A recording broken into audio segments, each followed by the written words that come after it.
రాజధానిలో నిన్న జరిగింది గోండా రాజ్యమా? చంద్రబాబు గారు ఓపెన్గానే అన్నారు. అట్లాగే ఈనాడు వాళ్ళు తరిమి కొట్టారని, గంతులేశారు, ఏసరించారని. ఇప్పుడు సడన్గా ఆంధ్రజ్యోతి వాళ్ళు మా ప్లేట్ ఫిరాయించేసి మొత్తం మీరే దాడులు చేశారని చెప్తున్నారేంటి సార్? ఇక్కడ గడిచిన 2 సంవత్సరాలుగా ఇక్కడ నడుస్తుంది ఆంధ్రప్రదేశ్లో గుణపం పార్టీ గోండా రాజ్యం బ్లడ్ బుక్ పాలన. గుణపం పార్టీ గోండా రాజ్యం బ్లడ్ బుక్ పాలన. గుణపం పార్టీ అంటే గుణపంతో గుచ్చి అందరినీ వాళ్ళే దాడులు చేసి వాళ్ళే గుచ్చేసి వాళ్ళే ఉల్టా కేసులు పెడతారు. రాజధాని రైతులు భూములు కూడా తవ్వేశారంటారు కదా, దాని గుణపాలతో తవ్వినట్టుగా. నాకైతే రైతుల బాధ చూసిన తర్వాత ఇది ఎంత దారుణం. గవర్నమెంట్ ఉండాలి తప్ప ఆ 4 గ్రామాల రైతుల్ని అంత వేధించటమా, మట్టి తవ్వటమా? ఇప్పుడు మీరు ఆ మాయింట్ ఎత్తారు కాబట్టి, ఇప్పుడు అమరావతిని పేరుకి ఏం చెప్తారు వీళ్ళు? ఇది ప్రజా రాజధాని అని పేరుకు చెప్తున్నారు. ఇది ప్రజా రాజధానా లేదంటే పచ్చమందల గేటెడ్ కమ్యూనిటీయా? ఎందుకు ఆ మాట అంటున్నాను? అక్కడ ఉన్నటువంటి రైతులు భూములు ఇవ్వను అంటే వాళ్ళ భూములు తగలబెట్టారు అంతకుముందు, వాళ్ళ తోటలు ఇవన్నీ. ఇప్పుడు ఆ భూములు ఇవ్వనంటే అక్కడ వాళ్ళ వెళ్ళటానికి, ఆ ప్రాంతానికి వాళ్ళ పొలాలకు వాళ్ళని వెళ్ళనీయకుండా మొత్తం తవ్వేసి అంతా క్లోజ్ చేసి రోడ్లు కూడా పూర్తి చేసినటువంటి పరిస్థితి. 100 సంవత్సరాలుగా ఉన్న రోడ్లు కూడా పూడ్చారంట. ఎంత దారుణం! అమరావతి ప్రాంతంలో పేదవాడు ఒక్కడు కూడా ఉండకూడదని చెప్పి 50,000 మందికి ఇళ్ల పట్టాలని రద్దు చేసింది వీళ్ళే కదా. సెంటు స్థలం కూడా పేదవాడికి ఉండకూడదు, ఒక్క సెంటు కూడా పేదవాడు అనేవాడు ఇక్కడ ఉండకూడదు. రెండోది, గుంటూరు విజయవాడ ప్రాంతాలకు రాజధానిలో వాళ్ళు రాకూడదు. గుంటూరు విజయవాడ మచిలీపట్నం రాజధానిలో కలపకూడదు. మరి ఇది ప్రైవేటు గేటెడ్ కమ్యూనిటీ అంటే చంద్రబాబు నాయుడు గారికి సంబంధించిన గేటెడ్ కమ్యూనిటీయే ఆంధ్రప్రదేశ్ రాష్ట్ర రాజధాని. మనం ఆంధ్రప్రదేశ్ రాష్ట్ర రాజధానికి వెళ్ళాలంటే వీసా తీసుకొని చంద్రబాబు నాయుడు గారు ప్రభుత్వ పర్మిషన్ తీసుకొని వెళ్ళాలా? ఎందుకు వెళ్ళారని అంటున్నాడు. ఎందుకు వెళ్ళారంటే మీరేమో పక్క రాజధానిలో డైరెక్ట్గా వెళ్ళి ఉండొచ్చు. చంద్రబాబు కానీ, లోకేష్ కానీ, లేదంటే పవన్ కళ్యాణ్ కానీ వీళ్ళందరూ పక్కన హైదరాబాద్లో, తెలంగాణ రాజధాని హైదరాబాద్లోనే ఇల్లు కట్టుకొని వ్యాపారాలు చేసుకోవచ్చు. బట్ ఆంధ్రప్రదేశ్ రాష్ట్ర రాజధానికి మాత్రం ఎవరన్నా రావాలంటే పర్మిషన్ తీసుకొని రావాలి. వైసీపీ వాళ్ళని కాదు సార్, అమరావతి రాజధాని. నాట్ ఓన్లీ వైసీపీ ఇప్పుడు అక్కడ ఉన్న రైతులు ఎవరు? ఆ ప్రాంతానికి సంబంధించిన రైతులే. వాళ్ళు కూడా పర్మిషన్ తీసుకొని రావాలి. రేపు పొద్దున వాళ్ళ పొలాల్లోకి వాళ్ళు వెళ్ళాలంటే కూడా ప్రభుత్వం పర్మిషన్ వెళ్ళట్లేదంట కదా. అది వెళ్ళట్లేదు. వాళ్ళ ప్రాంతంలో వాళ్ళ పొలాల్లోకి వెళ్ళినా వాళ్ళ పర్మిషన్ తీసుకోవాలంట. అంటే ఏంటి? ఇక్కడ జరుగుతున్నటువంటి అవినీతి అక్రమాలను ఎవరైనా ప్రశ్నిస్తే వాళ్ళ మీద దాడులు చేస్తాం, వాళ్ళ మీద SC ST కేసులు పెడతామని ఓపెన్గానే ప్రభుత్వం పెట్టించింది. ఇంకో పాయింట్ ఏంది? దాని మీద ఎవరైనా వీడియోలు చేస్తే, రామ్నాథ్ గారు నేను ఇంకోలో చేస్తే ఆ వీడియోలన్నీ డిలీట్ చేయించేశారు. మొత్తం మీకు ఫేస్బుక్ లో this video is not available in India అని వస్తుంది. Xలోనేమో డైరెక్ట్గా కంప్లైంట్లు పెట్టి మరి డిలీట్ చేశారు. ఇన్స్టాలో కూడా అదే. అంటే అమరావతిలో ఆ రోజు మనం 2,500 అద్దాలకు అవుతుందని చెప్పినవి హైకోర్టుకి సుందరీకరణకు 500 కోట్లు అన్నాయి. అమరావతిలో జరుగుతున్న అవినీతి అక్రమాల మీద ప్రశ్నించిన ప్రతి వీడియోని డిలీట్ చేయించారు. అంటే అక్కడ అవినీతి అక్రమాలు జరుగుతుంటే తీసేస్తారు. దాంట్లో హేతుబద్ధత చూసుకో చెప్పట్లేదు సార్. పోలీస్ కంప్లైంట్ ఇచ్చిపిస్తున్నారు తెలుగుదేశం వాళ్ళ చేత. ఈ పోలీసులు అక్కడ వాళ్ళకి మెయిల్ పెడుతున్నారు. సో ఇవన్నీ మీరు తీసేయాలని చెప్పి మరి పోలీసుల నుంచి వచ్చిన మెయిల్ని తీసేసి వాళ్ళు తీసేస్తారు. ఎంత దారుణం అంటే ఇక్కడ చూడండి సార్, నిన్న రాసింది, ఈనాడు రాసింది, గుర్తు తెలియని వ్యక్తులు రాళ్ళు కోడిగుడ్లు విసిరారు. ఎవరు గుర్తు తెలియని వ్యక్తులు? వాళ్ళ గుర్తులు మేము చెప్పమంటారా? మీకు వాళ్ళు గుర్తు తెలియదు అంటున్నారు కదా, నేను చెబుతా వాళ్ళ గుర్తులు ఎవరెవరు ఆ పేరు అనేది. అంటే వాళ్ళకి గుర్తు లేదు, పార్టీ లేదా? ఈ రాయపూడి కిరణ్ మంగళగిరి నియోజకవర్గ TNSF అధ్యక్షుడు, ఇట్టా పెంచలయ్య టీడీపీ ST సెల్ నాయకుడు, మణిమాల నాగరాజు టీడీపీ మట్టి మాఫియా గోండా, దాసర కృష్ణ తాడేపల్లి టీడీపీ అధ్యక్షులు. ఇలా గుర్తులు ఉన్నాయి.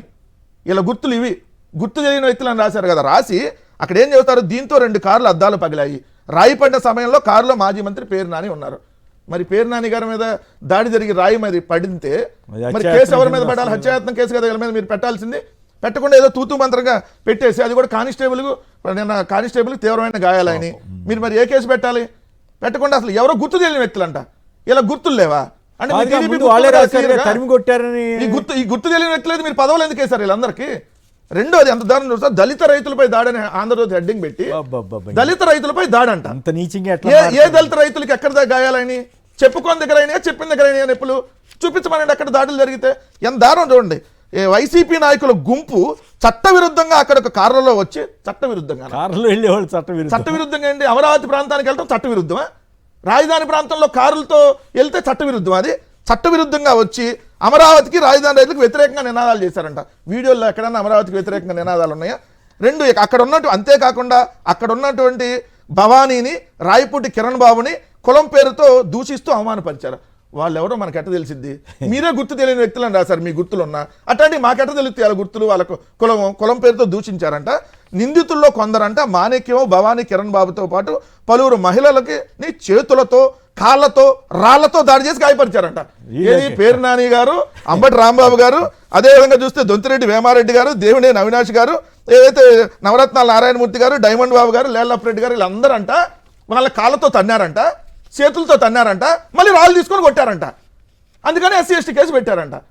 సభ్య సమాజం చూడండి ఎంత దారుణమైనటువంటి కేసులు పెడుతున్నారో.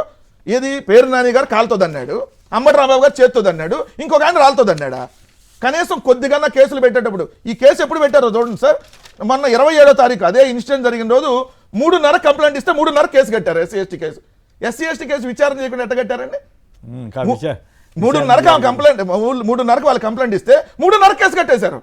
ఇంకెందుకు ఆలస్యం? మరి ఇది కదా తప్పుడు కేసులు. ఎస్సీ ఎస్టీ కేసు అంట. ఇవన్నీ ఒక ఎత్తు అయితే కాదు. ఈనాడు వాళ్ళు ఏం రాశారు? తరిమి కొట్టారని రాశారు. అంటే వాళ్ళు చేసినట్టే కదా. చంద్రబాబు గారు ఏమన్నారు? అవును, ఎందుకు వెళ్ళారు మీరు? వెళ్తే తిరగబడ్డారని ఆయన అంటే ఏం సార్ రాజధాని అది వేరే సంగతి. తిరగబడ్డారంటే ఎవరు తిరగబడ్డట్టు? అక్కడ ఆయన మనుషులే కదా. ఆయన రైతులు అనండి, పోనీ టీడీపీ వాళ్ళనండి, ఇంకోళ్ళనండి, వాళ్ళే చెప్తుంటే సీఎంఏ స్వయంగా చెప్తే ఈనాడు వాళ్ళు తరిమి కొట్టారని వాళ్ళే రాస్తే మరి వైసీపీ వాళ్ళ మీద ఎట్లా కేసులు పెడతారన్నది నాకున్న సందేహం. అసలు వైఎస్ఆర్సీపీ వాళ్ళు వెళ్తుంది ఎక్కడికి? రాజధాని ప్రాంతంలో బాధిత రైతుల దగ్గరికి వెళ్తున్నారు. అసలు మీరెవరి మధ్యలో దారిలో రావటానికి? మీ ఇంటికి ఎవరు రావట్లేదు కదా వాళ్ళు. మీ ఇంటికో మీ పొలాలకు రావట్లేదు కదా వైఎస్ఆర్సీపీ వాళ్ళు. బాధిత కుటుంబాల దగ్గరకు, బాధిత రైతుల దగ్గరికి వెళ్తున్నారు. వెళ్తుంటే మధ్యలో మీరు అడ్డుకొని ఉల్టా మహిళ వైఎస్ఆర్సీపీ వాళ్ళ మీద కేసులు పెట్టి ఎంత దారుణమైనటువంటి పరిస్థితులు. రేపొద్దున ఏ పారిశ్రామిక వస్తాడు చెప్పండి? ఇప్పుడు ముఖ్యమంత్రి ఇంటికి, చంద్రబాబు నాయుడు ఇంటి దగ్గర జరిగింది ఇన్సిడెంట్ ఉండవల్లిలో. ఏది ముఖ్యమంత్రి ఇంటి దగ్గర రాళ్ల దాడి జరిగింది. ఏదైతే రాళ్ళు తీసుకొని మాజీ మంత్రులు, మాజీ ఎమ్మెల్యేలు, ఎమ్మెల్సీల మీద తిరగబడతారు గోండాలు, తెలుగుదేశం గోండాలు. ఆయన ఇంటికి 7 కిలోమీటర్ల దూరంలో పోలీస్ స్టేషన్లోనేమో లాకప్ డెత్ జరిగింది. 55 రోజులు అవుతున్నా శవం దొరకదు. సీసీ ఫుటేజ్ మొత్తం మాయమైంది. వస్తారు ఇంకా పారిశ్రామికవేత్తలు ఆంధ్రప్రదేశ్ రమ్మంటే రాజధానికి పర్మిషన్ తీసుకొని రావాలా? అమరావతికి వీసా తీసుకొని రావాలా? అమరావతి ఆంధ్రప్రదేశ్లో లేదా? అమరావతి అనేది ఆంధ్రప్రదేశ్లో లేకుండా పక్క దేశంలోనో లేండి. అమరావతిని రాజధాని మీరు ఏమైనా ప్రత్యేక దేశంగా కాదు సార్. చంద్రబాబు నాయుడు వాళ్ళ బినామీలు ఇక్కడ ఎంట్రీ తీసుకోవాలి. రేపొద్దున గేటు పెడతారేమో సార్. ఆ చుట్టూ మొత్తం అటో గేట్ ఇటో గేట్ పెట్టి లోపలికి పెద్ద. ఇప్పుడు మన అంతకుముందు రాజ్యంలోకి ఎంటర్ అవ్వాలంటే పెద్ద గేట్లు ఉండే కదా. రాజ్యంలోకి ఎంటర్ అవ్వాలంటే ఆ గేట్లలోకి రేపొద్దున మనం పర్మిషన్ తీసుకొని లేదా చీటీ మనం చూపిస్తేనే లోపలికి వాళ్ళని పంపిస్తారు. మిగిలిన ఎవరు రానిరేమో. ఈరోజు ఇంకొక నిమిషం. ఇప్పుడు ఈ ప్రభుత్వం పనితీరు ఎలా ఉంది? వీళ్ళు సూపర్ 6 ఇవ్వలేదు, ఈ సూపర్ 6 అమలు అవుతున్నాయి అని చెప్పి సోషల్ మీడియాలో వస్తుంది. ఏంటి ఈ సూపర్ 6 అద్భుతంగా? 1 సవాలు మాయం చేయటం, 2 బూడిద మాయం చేయటం, 3 మెరిట్ లిస్ట్ మాయం చేయటం, 4 మేనిఫెస్టో మాయం చేయటం, 5 సీసీటీవీ ఫుటేజ్లు మాయం చేయటం, 6 సంపద మాయం చేయటం. మొత్తంగా ఇది మాయా ప్రభుత్వం. ప్రైవేటైజేషన్, భూములు అమ్మేయటం ఇంకా చాలా ఉంది. అయితే వాళ్ళు ఒక 6 పాయింట్లు రాసి సోషల్ మీడియాలో ఈ ప్రభుత్వం ఎలా ఉందని చెప్తా ఉన్నారు.